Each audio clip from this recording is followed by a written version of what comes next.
My infant baby passed away.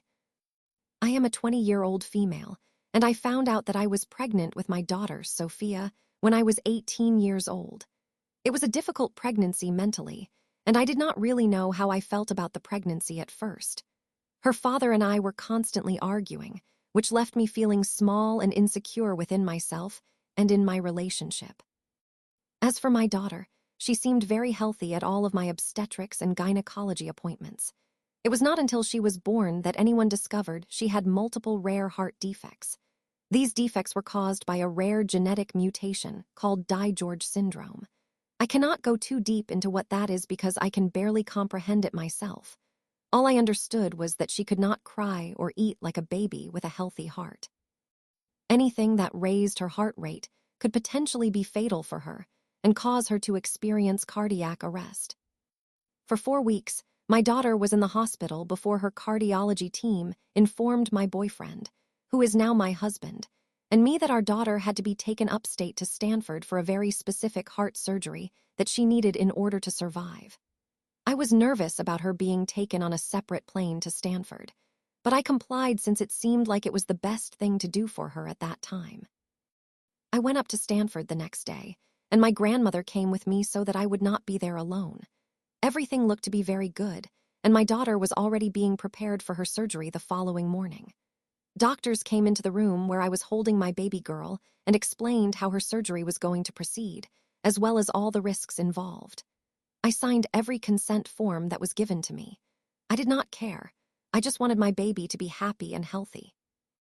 Once her pre-physical examination for the surgery was completed, I kissed my daughter and informed the nurses responsible for my daughter that my grandmother and I would be leaving to have a nice lunch outside of the hospital. We had been in the Stanford hospital for about 3 days, and my grandmother thought it would be best for me to get out of the hospital for a little while. We arrived at the nearby mall, which was about a 10-minute drive. Right when we sat down to order food, I received a call from the head doctor on my daughter's medical team.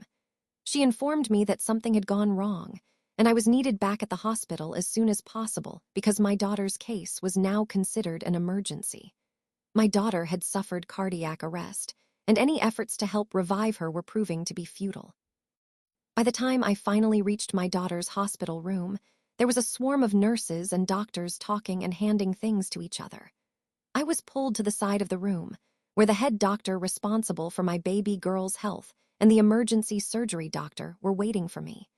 They informed me that my daughter had experienced a heart attack and was being placed on life support. She had gone 45 minutes without proper oxygen levels to her brain, resulting in her essentially becoming brain dead. I lost it. I screamed the most terrifying cry I have ever heard in my life. Everything else was a blur. I tried to move, but my legs felt like they were locked to the ground I was standing on.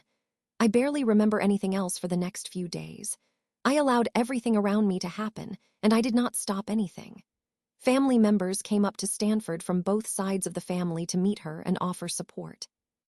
It was not until 3 days after my baby was put on life support that her father and I decided to let her go. It hurt, and I could not bear seeing my daughter on her deathbed alone. However, on the last night my daughter was alive, I finally gathered the courage to see her by myself after assuring family members who had visited her all day. The nurse caring for her that night was incredibly sweet, and I will never forget her kindness. She helped me get comfortable and positioned my daughter in a way that would make her most comfortable while I held her. The nurse left, and after 10 minutes of holding her, my daughter took her final breath, and I felt her body go limp. I sat there silently screaming until an actual noise finally came out of my mouth. Her nurse heard my cry and came in. She checked my daughter's pulse and found none. My daughter's funeral took place shortly after. It was a beautiful ceremony, and so many people came to help me with the expenses for the event.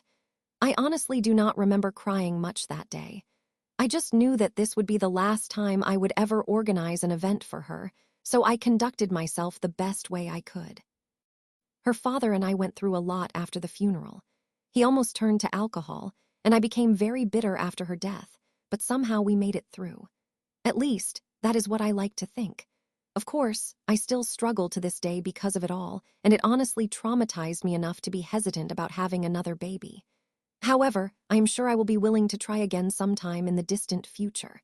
I just hope my daughter is happy wherever she is.